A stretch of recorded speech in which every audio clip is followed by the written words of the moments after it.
지난 2월 15일 그러니까 화요일이죠. 화요일 날 총신신대원의 115회 졸업식이 있었습니다. 이 신학교는 세계에서 가장 규모가 큰 신학교로 알려져 있습니다. 이 신학교와 또 사당동에 가시면 총신대학교가 있는데 이 두 거대한 조직을 이끌고 있는 분이 이재서 총장입니다. 그는 이날 졸업식에서 이런 훈사를 했습니다. 세상은 녹록지 않고 사회적 신뢰도 바닥에 떨어져 있습니다. 이제 여러분은 그런 세상으로 나아가야 합니다. 하지만 지나친 속단과 패배주의는 여러분들이 가질 태도가 아닙니다. 하나님의 주권적 통치가 지배하고 있기 때문입니다. 얼마든지 길은 있습니다. 방법도 있습니다. 그러므로 어떤 열정, 어떤 믿음의 자세를 가지느냐에 따라 그 결과는 엄청나게 달라질 것입니다. 조곤조곤 던지는 그의 말 한마디 한마디가 졸업생도 아닌 제 마음에 얼마나 깊이가 박혔는지 모릅니다. 다른 분이 아니라 바로 이 총장이었기 때문입니다. 그는 앞을 보지 못하는 맹인입니다. 하지만 맹인으로서 전 세계에서 최초로 종합대학의 총장으로 섬기고 있습니다. 그래서 그의 입에서 나오는 한마디 한마디가 그렇게 울림이 컸던 것입니다. 그는 저 전남 순천 한 외진 마을에서 태어났습니다. 태어나고 보니 찢어지게 가난한 집안이었습니다. 어느 정도였느냐? 초등학교를 겨우 졸업하고 중학교에 진학할 수 없는 그런 처지였습니다. 15살이 되었는데 엎친 데 덮친 격으로 어느 날부터인가 눈앞이 부유해지는 것입니다. 점점 어두워져 가는 것입니다. 정세는 점점 심해졌습니다. 결국은 실명이 되고 말았습니다. 완전히 앞을 보지 못하는 그런 실명 말입니다. 정말 예기치 못한 암초였습니다.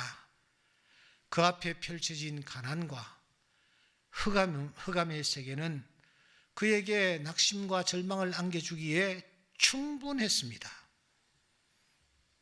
어찌어찌하여 서울에 맹인학교가 있다는 사실을 알고 서울에 올라왔고, 그때가 마침 1973년 그 유명한 여의도 빌리그레암 집회가 있는 해, 그는 이끌려서 여의도에 이 집회에 참석을 하게 되었습니다. 그곳에서 하나님을 만났습니다. 그리고 예수님이 빛이시라는 놀라운 사실을 그가 깨닫게 되었습니다. 그때부터 그는 완전히 바뀌었습니다. 지팡이 하나 들고 유학을 떠납니다. 자기를 마중해 올 사람도 없는 그 낯선 땅에 지팡이 하나 들고 떠나는 것입니다. 그리고 학위를 받고 돌아와 총신대학교에서 교수직을 감당합니다. 그러다가 수년 전에 이분이 정년이 되어 은퇴를 했습니다. 그런데 놀랍게도 하나님께서 은퇴를 한 이 이재서 교수에게 우리 하나님께서 총장이라는 이 뜻밖의 선물을 그에게 안겨주셔서 지금 그 직임을 감당하고 있는 것입니다. 그가 쓴 내게 남은 1%의 가치라는 책이 있습니다. 1%의 가치, 이게 도대체 무슨 뜻일까요? 사람들은 우리 몸 지체를 100으로 본다면 우리가 가지고 있는 이 눈을 99%로 본답니다. 그런데 그 99%인 이 눈을 잃어버렸으니 자기는 1%밖에 없는 존재라는 것입니다. 그래서 절망했겠죠. 그래서 낙심했겠죠.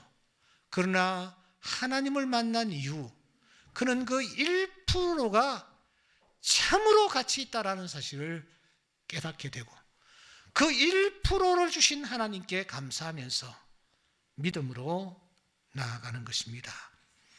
그때 하나님께서 눈앞이 아닌 멀리 바라보는 그런 눈을 자기에게 허락해 주셨다라고 그는 이 책에서 고백합니다.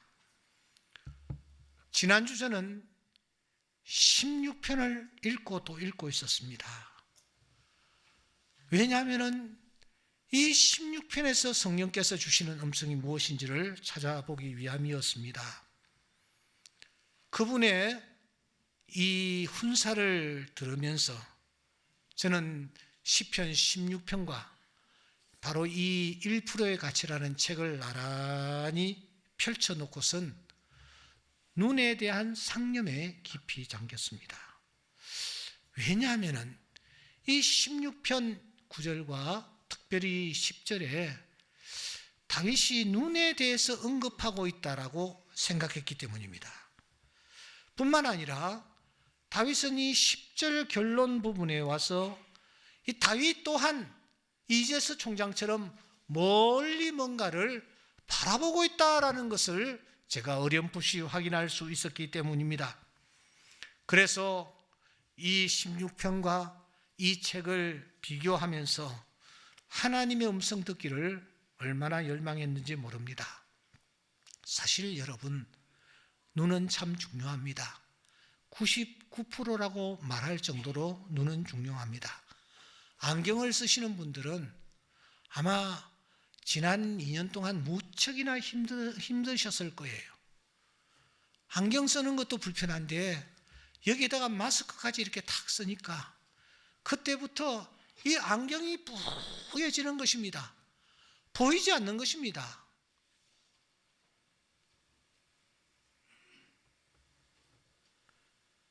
저도 이 안경과 함께 마스크를 쓰고 이렇게 나가면 잠시 후에 앞이 잘 보이지를 않아요. 그래서 특별히 건널목을 건널 때는 참 조심스럽습니다. 마주오는 분들과 부딪히기 십상이기 때문입니다.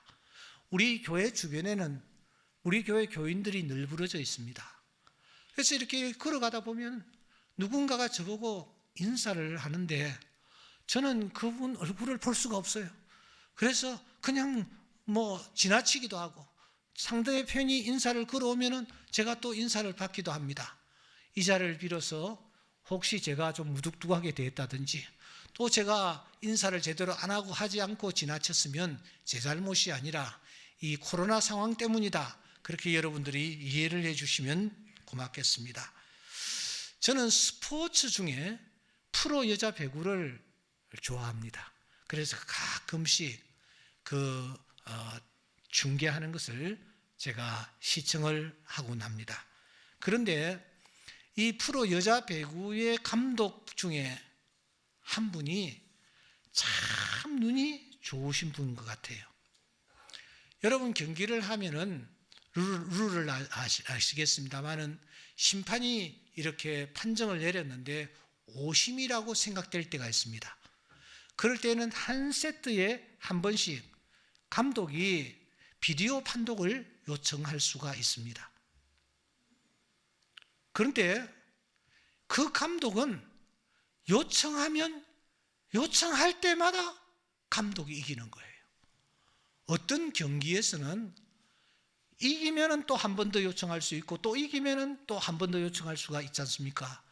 한 게임에 무려 4번이나 이 감독이 오심입니다. 비디오 판독 요청합니다. 했는데 4번 다 맞아 떨어지는 것 아닙니까? 여러분 배구의 심판이 몇 명이라고 생각합니까? 심판 몇 명입니까? 잘 모르시죠? 예, 배구에는 심판이 6명이나 있습니다. 6명이 뺑 둘러서 아주 주시를 합니다. 그래서 판정을 내리지 않습니까? 그런데 이 감독은 진짜 매눈이야. 자기가 아니라고 해가지고 딱 비디오 판독을 딱 요청하면은 그 사람 말이 거의 다 옳은 것입니다.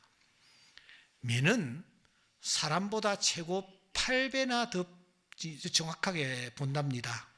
왜냐하면 이 매의 눈에는 5배나 많은 시각세포가 존재하기 때문이라는 것이죠. 그런데 이 매보다 더 눈이 밝은 동물이 있습니다. 타조입니다. 타조는 10km 이상 떨어진 물체를 정확하게 볼 수 있답니다. 그리고 42m 정도 떨어진 곳에 기어나는 조그마한 개미도 정확하게 식별을 한다는 것입니다.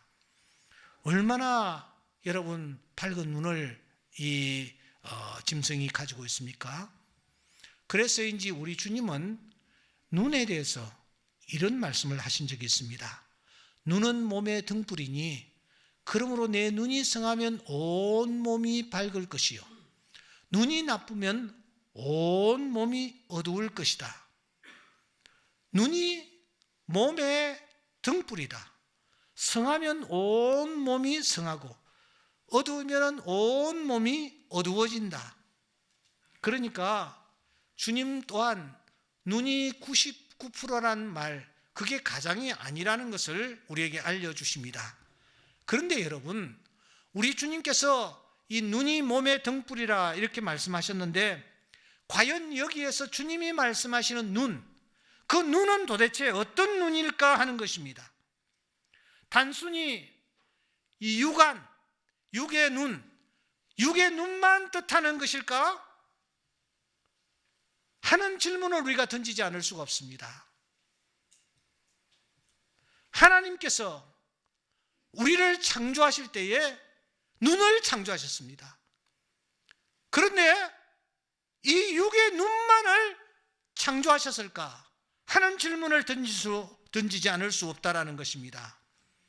그래서 저는 성경을 펼쳐보기 시작했습니다. 성경을 펼치니까 여러 눈들이 성경에 많이 등장하고 있는 것을 확인할 수 있었습니다. 창세기 3장 5절입니다. 너희가 그것을 먹는 날에는 너희 눈이 밝아져서 하나님과 같이 될 것이다. 여기 눈이 나오는데 이 눈이 여러분 육신의 눈을 뜻할까요? 아닙니다. 창세기 21장 19절에 보시면 하나님이 하갈의 눈을 밝히셨으므로 했습니다. 여기에 눈이 우리가 생각하는 이 육신의 눈을 가리킬까요? 아닙니다. 출애굽기 23장 8절에 보면은 너는 뇌물을 받지 말라. 뇌물은 밝은 자의 눈을 어둡게 한다. 여기에 눈이 여러분이 단순히 우리의 육안을 뜻할까요? 아닙니다. 민수기서 23장 31절에 보시면 그때의 여호와께서 발람의 눈을 밝히시며 했습니다. 이때의 이 눈이 우리가 지금 생각하는 이 육신의 눈일까요? 아닙니다. 에베소서 1장 18절에 보면 너희 마음의 눈을 밝힐사 마음의 눈이 있다라고 바울 사도는 말하고 있습니다. 욥기 42장 5절에 보시면 욥이 그 형언할 수 없는 시련의 길을 걸어가다가 그 길을 통과했을 때에 드디어 욥기서 마지막 장 42장에 이르러 그가 고백하는 내용이 하나 있습니다. 내가 주께 대하여 귀로 듣기만 했습니다. 이제는 눈으로 주를 배웁습니다. 이렇게 욥이 고백합니다. 여러분 이때 욥이 말하는 눈, 그 눈은 육신의 눈이었을까요? 육안의 눈이었을까요? 아닙니다. 분명한 것은 이와 같이 성경에 보시면은 육신의 눈이 아닌 눈이 있음을 우리에게 알려주는 것입니다. 쉽게 말하여 하나님이 우리를 창조하실 때에 지금 우리 눈에 육신의 이 눈뿐만 아니라 다른 종류의 눈도 창조하셨다. 그리고 창조하신 다른 종류의 눈을 우리 안에 주셨다 하는 것입니다. 그러면은 하나님께서 우리 안에 주신 눈, 그 눈이 육신의 눈 외에 어떤 눈이 있단 말입니까? 아담과 하와는 처음 지음을 받은 남자와 여자입니다. 모르긴 하지만 이 아담과 하와의 육신의 눈은 아주 밝았을 것입니다. 지금 현존하는 민족들 가운데서 눈이 제일 밝은 민족이 몽골인이라고 합니다. 이 몽골인들은 맑은 초원에서 뛰고 있으며 또 넓은 곳을 이렇게 바라보고 또 초록색을 늘 접하기 때문인지 아주 눈이 밝다고 합니다. 보통 5.0은 된대요. 뭐 그게 어느 정도인지는 모르겠는데, 난 눈이 좀 안 좋아 이러면은 3.0 그 정도 된답니다. 그러니까 이 사람들이 눈이 얼마나 밝은지 우리가 짐작하고도 남습니다. 그런데 아담은 아마 이 몽골인들보다 훨씬 더 밝은 눈을 하나님으로부터 받지 않았나라고 생각합니다. 그 밝은 눈으로 선악을 나는 나무를 바라봅니다. 먹음직하고 또 보암직도 했습니다. 이렇게 밝은 눈을 가졌지만 그들은 하나님의 말씀에 대한 지식이 캄캄했습니다. 어두웠습니다. 다시 말하면 그들의 지안이 어두웠다라는 것입니다. 그래서 이들은 하나님께서 먹지 말라 하신 그 나무의 실과를 먹어버립니다. 여러분, 그 결과가 어떻게 나타났습니까? 그의 아들 가인 또한 이 육신의 눈은 무척 밝았습니다. 그래서 하나님께서 자기가 올려드린 제사는 받지 아니하시고 동생 아벨이 올려드린 제사는 받으시는 것을 똑똑히 목도했습니다. 그 순간 이 가인의 안색이 변했다. 성경은 2번이나 강조합니다. 안색이 무엇입니까? 눈초리, 눈빛깔을 뜻합니다. 이는 그가 심안이 어두워져 있었음을 뜻합니다. 마음의 눈이 어두웠다라는 것입니까? 그 결과 그가 어떤 일을 저지릅니까? 그리고 그 결과는 어떠했습니까? 노아의 세 아들은 셈, 함, 야벳이었습니다. 이들은 한결같이 다 건강한 시력의 소유자들이었습니다. 그런데 어느 날 함이 보니 아버지가 세상에 술에 취했습니다. 하체를 다 드러내놔 놓고 깊은 잠에 빠져 있는 것 아닙니까? 이 모습을 본 이 둘째가 자기 형제들에게 가서 광고를 합니다. 세상의 아버지가 저런 모습으로 술이 취해가지고 잠이 들었다. 옷까지 다 벗고 다 내놓았고 저게 무슨 꼴이란 말이냐 하면서 광고를 합니다.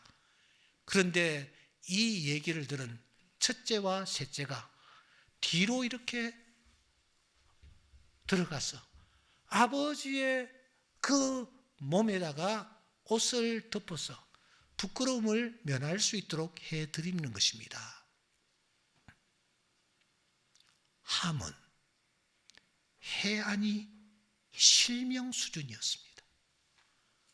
눈은 있었으나 해안이 실명 수준이었다라는 것입니다. 아람 군사들이 쳐들어왔습니다. 그 모습을 바라본 이 엘리사의 몸종 게하시가 벌벌벌 뜹니다. 내 주여, 우리가 어찌하오리까? 그때 엘리사가 하나님 앞에 기도합니다. 하나님, 그의 눈을 열어 주십시오. 그래서 보게 해 주십시오. 이렇게 해서 그 청년이 눈을 들어보매 불말과 불병거가 산에 가득하여 엘리사를 둘러싸고 있는 것을 확인할 수가 있었습니다. 게하시는 육신의 눈은 밝았습니다. 하지만 그의 영안은 맹인이었습니다. 그래서 그가 아람 군사들의 그 모습은 확인할 수 있었으나 하나님의 군사는 그가 확인할 수 없었던 것입니다. 그렇다면 사랑하는 여러분, 우리가 지금 육신의 눈만 생각하고 있는데 우리 인간에게는 육신의 눈 외에 다른 눈이 있다라는 것을 성경을 통해서 우리는 확인하는 것입니다. 어떤 여러분 눈입니까? 우리의 육안과 함께 지안이 있습니다. 심안이 있습니다. 해안이 있습니다. 여기에 영안이 있습니다. 하나님은 우리에게 육신의 눈과 함께 이렇게 지안과 심안과 해안과 영안을 우리에게 허락해 주셨습니다. 모든 인간은 다 이 5가지의 눈을 하나님으로부터 받았습니다. 이 5가지의 눈이 밝아야 합니다. 육의 눈이 설령 여러분 어두워져 있다 할지라도 지안과 심안과 해안과 영안이 밝아야만 합니다. 그런데 아담처럼 지안이 어두운 사람들이 있습니다. 가인처럼 심안이 어두운 사람이 있습니다. 함처럼 해안이 어두운 사람이 있습니다. 게하시처럼 영안이 어두워 캄캄해져 있는 사람들이 있습니다. 그러므로 우리 주님께서 눈은 몸의 등불이라고 말씀하셨을 때에 그때의 이 눈은 우리의 이 육체의 눈 이것만을 뜻하는 것이 아니라는 사실을 우리가 확인할 수 있는 것입니다. 그렇다면 이 시간 오늘 예배에 참석한 우리 모두가 이 시간 자신의 눈을 체크해 보아야 합니다. 내 눈은 과연 어떻는가? 저는 시력이 좀 좋지 않습니다. 그래서 시력 검사를 가끔씩 하곤 합니다. 안과에 가면은 시야 검사계라는 것이 있습니다. 여기 그 시야 검사계 검사를 해보신 분들 계실 겁니다. 이렇게 둥그런 바가지 모양의 기계 앞에 얼굴을 파묻습니다. 그러면 눈앞에 새까만 광경이 쫙 나타납니다. 의사가 얘기합니다. 이 새까만 곳에 반짝하면은 그 순간 오른손을 가지고 버튼을 한번 탁 누르세요. 또 반짝하면 누르세요. 예, 이제 시커먼 이 안을 들여다보고 있으면은 어디선가 반짝합니다. 탁 누르고 또 저기서 반짝하면 또 탁 누르고 이렇게 하기를 한 20여 분 하는 것입니다. 20여 분 하고 이제 검사가 끝나면은 이제 의사 선생님이 이제 데이터를 쫙 꺼냅니다. 인쇄를 내가 꺼내서 앞에 보입니다.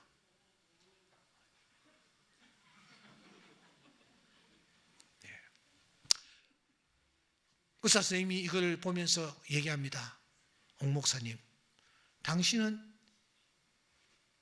이쪽은 지금 보지 못하는군요. 보세요. 여기는 시커멓잖아요. 들여다보면 진짜 시커먼 거예요. 시커먼 부분은 무엇입니까? 내가 눈을 뜨고 있었지만 보지 못하는 부분입니다. 의사 선생님이 말합니다. 미안하지만 시력은 절대로 회복이 되지 않습니다. 한번 잃은 시력은 그 정도의 선에서 유지는 가능하지만 더 좋아지지는 않습니다. 목사님은 이 부분은 봉사예요, 봉사. 저를 보고 놀리면서 그런 얘기를 하는 것을 제가 듣고 있습니다. 뭐 그렇다 칩시다. 우리의 육안은 점점 흐려져 가고 있지 않습니까? 중요한 것은 내 지안은 어떤가? 내 심안은 어떤가? 내 해안은 어떤가? 더 나아가 내 영안은 과연 어떠한가 하는 것입니다. 각각의 눈들이 봐야 할 영역이 있습니다. 그 영역의 것들을 내가 정확히 보고 있는가? 그 역할을 제대로 감당하고 있는가 하는 것입니다. 바로 이 질문에 대해서 오늘 우리가 펼친 이 16편은 오늘 시원한 해답을 오늘 우리에게 던져줍니다. 여러분, 성경 16편은 정말 중요한 말씀이라고 제가 몇 차례 강조합니다만 그 중에서도 오늘 9절과 10절은 참으로 중요한 말씀입니다. 앞을 바라보시면서 우리 9절과 10절을 한번 또박또박 읽어보기를 바랍니다. 시작. 이러므로 나의 마음이 기쁘고 나의 영도 즐거워하며 내 육체도 안전히 살리니. 10절, 이는 주께서 내 영혼을 수월에 버리지 아니하시며 주의 거룩한 자를 멸망시키지 않으실 것임이니이다. 이 9절과 10절을 놓고 우리는 몇 가지 중요한 질문을 던져야 합니다. 적어도 3가지 질문을 우리가 던져야 합니다. 그 첫째 질문은 이것입니다. 이름으로로 시작하는데 이 이름으로라는 접속사는 도대체 어디를 받을까 하는 것입니다. 어느 문장을 받느냐 하는 것입니다. 바로 앞에 있는 8절만 받을까? 아니면 1절부터 8절까지 지금까지의 모든 내용을 이름으로라는 이 접속사로 받고 있는 것일까?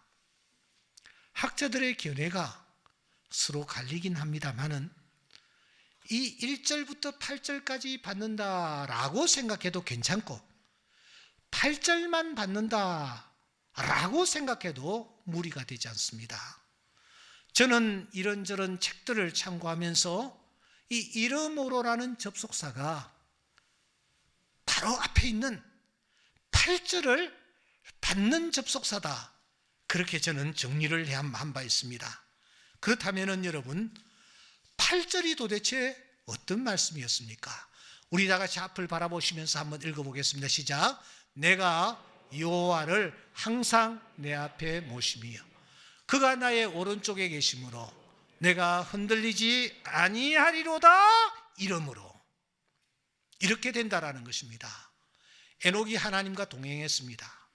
하나님과 동행했던 이 에녹은 죽었더라라는 지금까지의 패턴을 극복합니다. 아니, 끊어버립니다. 모든 조상들이 다 죽었더라로 끝났습니다.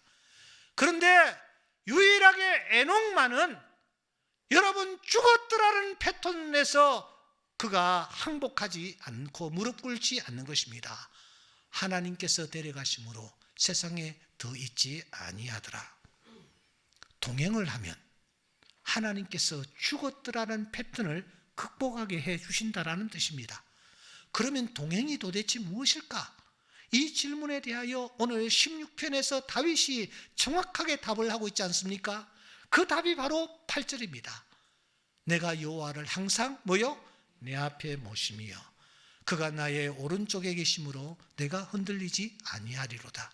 동행이 뭐냐? 여호와를 내 앞에 모시는 것입니다. 그런데 하나님은 영이십니다. 그러므로 그 영이신 하나님을 내 앞에 모신다라는 것을 우리는 확인할 수가 없고 어떻게 하는 것인지 알 수조차 없습니다. 이런 우리를 위하여 1절부터 7절에 있는 말씀 속에서 우리는 3가지를 정리한 바 있습니다. 첫째, 1절과 2절. 하나님과 동행하는 것, 여호와를 내 앞에 모시는 것이란 바로 하나님 앞으로 나아가는 것이다. 하나님을 찾는 것이다. 다윗이 라마를 찾았듯이, 다윗이 또 제사장이 있는 곳을 향하여 나아갔듯이 하나님을 찾는 것, 그것이 곧 하나님과 동행하는 것이다. 두 번째 3절, 땅 위에 있는 성도들은 존귀한 자들이다. 성도들과 함께 좋은 교제를 나누고 슬픔과 기쁨을 함께 나누는 것, 그것이 곧 하나님과 동행하는 것이다. 왜냐하면 그 성도는 작은 교회요, 성도의 심령 속에 하나님이 계시기 때문입니다. 마지막으로 7절, 밤마다 내 양심이 나를 교훈하도다. 우리에게 양심이 있습니다. 양심의 소리에 귀를 기울이고 순복하는 것, 이것이 곧 여호와와 동행하는 것이요, 여호와를 내 앞에 모시는 것이다 하는 것입니다. 이렇게 하나님을 내 앞에 모시고 그분을 존귀한 자리 오른편에 세울 때에 하나님께서 주시는 축복이 3가지입니다. 첫째, 마음의 기쁨이 찾아와요. 할렐루야, 할렐루야. 마음의 기쁨이 찾아와요. 마음의 기쁨이 넘쳐요. 둘째, 영혼이 즐거워요. 영혼이 즐거워요. 마지막으로 내 육체까지도 안전하게 거하는 이런 놀라운 은혜가 그에게 주어진다라는 것입니다. 어떤 자에게? 여호와를 내 앞에 모시는 자에게, 하나님과 동행하는 자에게 이런 은혜를 하나님께서 주신다라는 것입니다. 오늘 이 예배에 참여한 귀한 주의 자녀들에게 이 세 가지 은혜와 축복이 임하기를 주의 이름으로 축원합니다. 마음의 기쁨이 넘치는 것입니다. 마음의 기쁨이 넘치는 것입니다. 영혼이 즐거운 것입니다. 내 영혼, 내 영혼 편안해. 우리의 영혼이 여러분 즐거워지는, 즐거움으로 넘치는 그런 은혜가 오늘 예배에 참여한 모든 분들에게 넘칠 수 있기를 바랍니다. 마지막으로 참 중요한 얘기입니다. 내 육체도 안전하게 살리니. 예기치 못하는 일들이 얼마나 많이 일어납니까?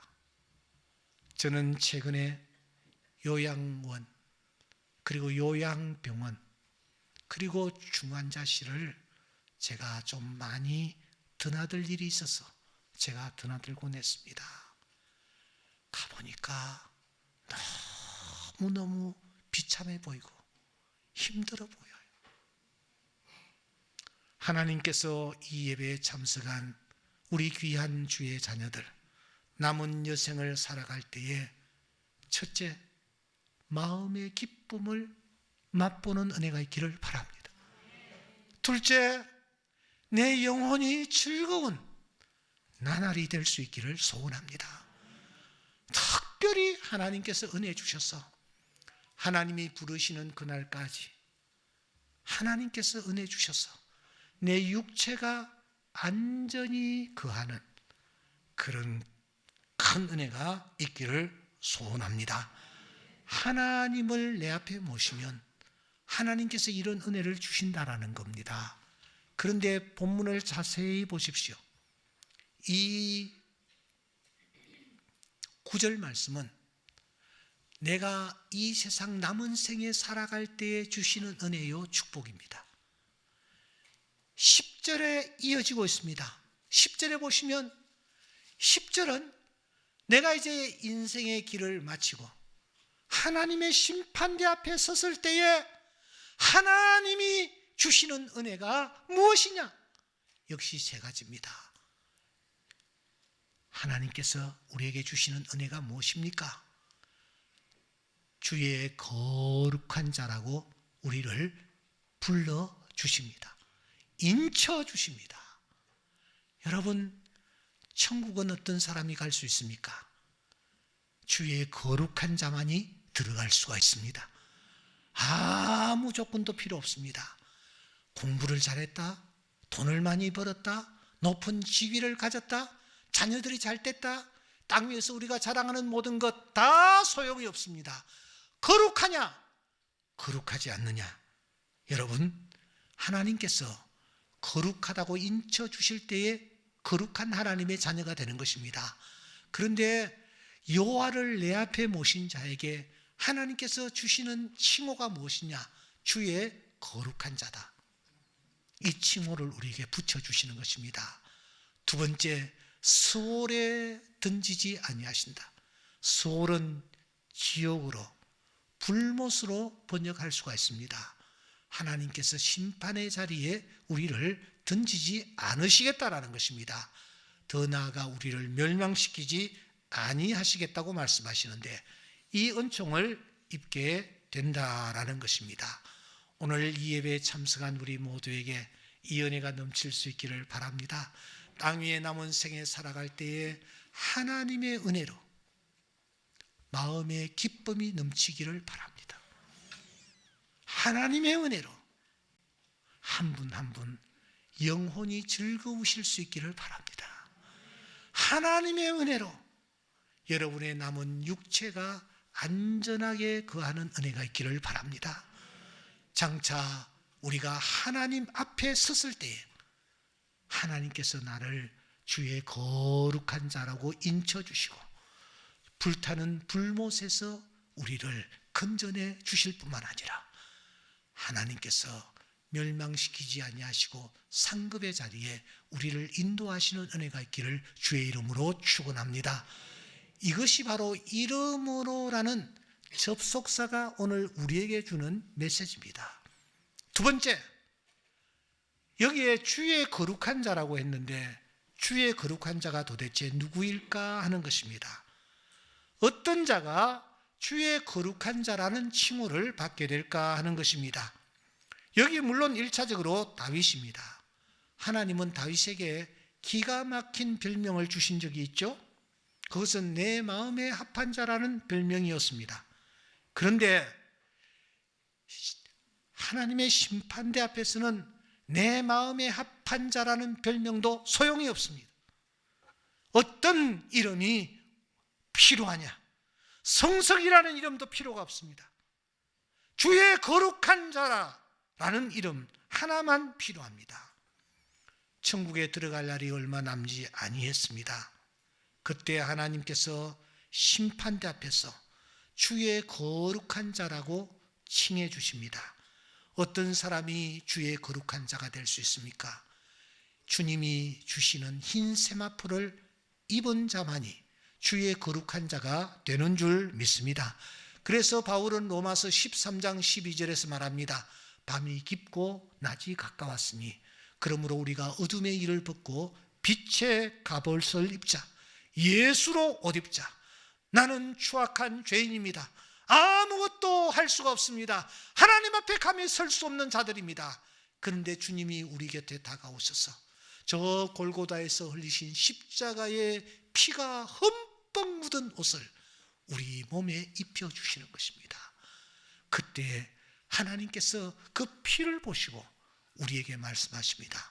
너는 주의 거룩한 자라고. 그때 우리는 영광스러운 자리에 들어가는 자 될 줄 믿습니다. 마지막으로 9절과 10절은 왜 한 문장일까라는 질문을 던져야 합니다. 여러분 1절부터 한번 보십시오. 마지막 절까지 각 절마다 마침표가 다 찍혀 있습니다. 그런데 오늘 우리가 읽은 9절과 10절은 이어집니다. 한 문장으로 이어집니다. 마침표가 하나뿐입니다. 오히려 10절을 보십시오. 인원하면서 9절과 10절을 떼려야 뗄 수 없는 밀접한 관계임을 은연중에 강조하고 있지 않습니까? 다른 절들은 다 마침표가 딱딱 떨어집니다. 그런데 9절에 와서는 떨어지지를 않습니다. 9절은 10절로 이어지는 것입니다. 그렇다면 우리의 시선은 어디로 향해야 합니까? 9절과 10절의 결론 부분인 주의 거룩한 자를 멸망시키지 않으실 것입니다. 여기에 우리의 시선이 고정되는 것입니다. 멸망시키지 않으실 것임이니이다. 가장 강조하는 부분입니다. 무엇입니까? 바로 시제입니다. 시제가 눈에 들어옵니다. 주의 거룩한 자를 멸망시키지 않으실 것임이니이다. 미래 시제입니다. 다윗은 지금 장차 될 일에 대해서 그가 말하고 있습니다. 그는 단언합니다. 하나님께서 나를 장차 버리지 아니하실 것이다. 절대로 나를 외면하지 아니하실 것이다. 나를 소홀에 던지지 아니하실 것이다. 그는 자신 있게 말합니다. 하나님이 나를 버리지 아니하실 것이다. 다윗이 여러분 지금 무엇을 하고 있습니까? 장차 될 일을 선포하고 있습니다. 아니, 그는 끝을 내다보면서 자기의 끝에 대해서 그가 확신 있게 얘기하는 것입니다. 다윗은 지금 끝을 보고 있습니다. 다윗은 지금 끝을 보는 눈을 가지고 있습니다. 시편 141편에서도 그는 끝을 내다보며 이렇게 말합니다. 사람이 밭가라 흙을 부스트린 것 같이 우리의 해골이 수월 입구에 흩어졌도다. 자신의 해골이 수월 입구에 흩어져 있는 것을 보는 것입니다. 끝을 보는 것입니다. 끝부분을 보는 것입니다. 23편 6절에 보시면 내가 여호와의 집에 영원히 살리로다. 저를 보세요. 하나님께서 이 다윗에게 또 다른 눈을 하나 주십니다. 다윗에게 육신의 눈이 있었습니다. 지안이 있었습니다. 심안이 있었습니다. 해안이 있었습니다. 영안이 있었습니다. 여기에 하나님께서 또 하나의 눈을 주고 계십니다. 그 눈이 무엇입니까? 따라해 봅시다. 끝을 내다보는 눈. 다윗에게 하나님께서 눈을 하나 주시는데 그 눈이 무엇이냐? 바로 끝을 내다보는 눈이었습니다. 자세히 보십시오. 9절과 10절은 끝을 내다보는 다윗의 선포입니다. 그는 내일을 내다보고 있습니다. 미래를 훤히 바라보고 있습니다. 장차 될 일에 대해서 자신 있게 선포하고 있는 것입니다. 이것은 참으로 중요한 얘기입니다. 하나님께서 다윗에게 눈을 하나 더 주시는데 그 눈이 무엇이냐? 끝을 바라보는 눈, 내다보는 눈이었습니다.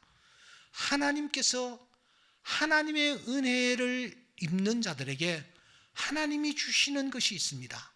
그것은 바로 끝을 내다보는 눈입니다. 바울 사도도 마찬가지입니다. 그도 끝을 내다보는 눈을 소유하고 있었습니다. 그는 이렇게 말합니다. 전제와 같이 내가 벌써 부어지고 나의 떠날 시각이 가까웠도다. 나는 선한 싸움을 싸우고 나의 달려갈 길을 마치고 믿음을 지켰으니 이제 후로는 나를 위하여 의의 면류관이 예비되었으므로 주 곧 의로우신 재판장이 그날에 내게 주실 것이라. 내게만 아니라 주의 나타나심을 사모하는 모든 자에게도니라. 바울은 자신의 끝을 내다보면서 이 말을 하고 있는 것입니다. 그러면서 이 바울이 정말 중요한 말씀을 오늘 우리에게 하고 계십니다. 그것은 데살로니가전서 5장 1절 이하의 말씀입니다. 형제들아, 때와 시기에 관하여는 너희에게 쓸 것이 없으면 주의 날이 밤에 도둑같이 이룰 줄을 너희 자신이 자세히 알기 때문이라. 그렇습니다. 최후의 날, 나의 마지막 순간은 도적같이 임합니다. 아무도 알지 못합니다. 밤에 도적같이 임합니다. 그런데 4절 말씀이 참 중요합니다. 형제들아, 너희는 어둠에 있지 아니하며. 이 말은 눈을 가졌으며 그 말입니다. 끝을 보는 눈을 가졌으며 그날의 도둑같이 너희에게 임하지 아니할 것이라고 말합니다. 너희들이 끝을 보는 눈을 가졌기 때문에 그날이 도둑같이 너희에게 임하지 못할 것이다 라고 말합니다. 끝을 내다볼 수 있게 하신다라는 말씀입니다. 오늘 우리는 지금만 보고 있습니다. 현재만 봅니다. 가시적인 것만 봅니다. 내일 일을 알 수 없습니다. 그런데 하나님께서 다윗에게 끝을 내다보는 눈을 주셨습니다. 바울에게도 끝을 내다보는 눈을 주셨습니다. 그리고 오늘 우리에게도 끝을 내다보는 눈을 주시겠다, 그렇게 말씀합니다. 이 끝을 내다보는 눈이 무엇입니까? 종안입니다. 종안. 종안. 마지막 그 끝을 내가 바라보는 것입니다. 어떤 자에게 하나님께서 이 종안의 축복을 허락하십니까? 8절. 내가 여호와를 항상 내 앞에 모심이여 그가 나의 오른쪽에 계심으로 내가 흔들리지 아니하리로다. 하나님께서 이런 자에게 종안을 허락하십니다. 지안과 심안과 해안과 영안을 넘어 끝을 볼 수 있는 은혜를 주시는 것입니다. 이렇게 자신의 끝을 내다보는 자는 그의 삶이 훨씬 반듯하고 성숙할 것입니다. 무엇보다도 자신에게 닥칠 미래에 대해서 더 이상 두려워하지 않습니다. 하나님을 내 앞에 모시고 있기 때문입니다. 그분이 나를 거룩한 자라고 인쳐주셨기 때문입니다. 그분이 수월에서 나를 건져주시고 그분이 나를 멸망시키지 아니하실 것이기 때문입니다. 사랑하는 교우 여러분, 여러분의 눈은 어떠합니까? 육신의 눈 어떠하십니까? 하지만 육신의 눈보다 더 중요한 눈이 있습니다. 그것은 지안입니다. 심안입니다. 해안입니다. 그리고 영안입니다. 여기에 종안이 있습니다. 이 눈을 가지고 있으면 내 끝을 내다보는 것입니다. 내 끝이 어떠할지를 보는 것입니다.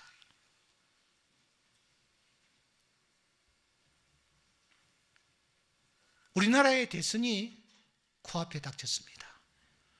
그런데 지금 거의 진흙탕 수준인 것 같아요. 특별히 대통령 후보들 그 부인들이 지금 얼굴을 내밀지 못하고 있습니다. 한쪽에서는 무속인하고 연결되었는지 계속 두드려 맞고 있습니다. 또 한쪽은 법인카드를 마구잡이로 썼는지 그것 때문에 계속 구설수에 오르고 있습니다.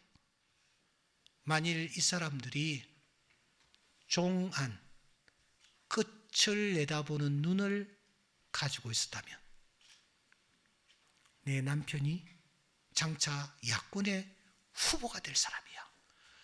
내 남편이 대통령 후보가 될 사람이야 하는 사실을 알았다면 그 부인들이 그런 행동을 하고 그렇게까지 나갔겠는가? 그래서 이 끝을 내다보는 눈은 중요한 것입니다. 오늘 이 예배에 참석한 우리 모두가 끝을 내다보는 눈의 소유자가 될 수 있기를 소원합니다. 그래서 하나님이 부르시는 그날까지 마음의 기쁨이 넘치고 우리의 영혼이 즐거워하며 우리의 육체도 안전히 거하는 은혜를 받기를 바랍니다. 더 나아가 하나님 앞에 섰을 때에 하나님께서 거룩한 자라는 호칭으로 나에게 예수 그리스도의 옷을 입혀주시고 하나님께서 수월에서 우리를 건져주시고 멸망시키지 아니하고 영광의 나라로 우리를 인도해 주시는 그런 은혜를 맛볼 수 있기를 주의 이름으로 축원합니다. 언젠가 여러분들은 옥성석 목사 소천이라는 그런 소식을 듣게 될 것입니다. 이것은 제가 예언컨대 100% 맞는 예언입니다. 한 번 죽는 것은 사람에게 정하신 것이요 그 후에는 심판이 있으리라. 우리는 지금 어디론가를 향하여 나아가고 있습니다. 여러분 남은 생애에 이 은혜가 넘칠 수 있기를 주의 이름으로 축원합니다. 기도드리겠습니다. 하나님 아버지,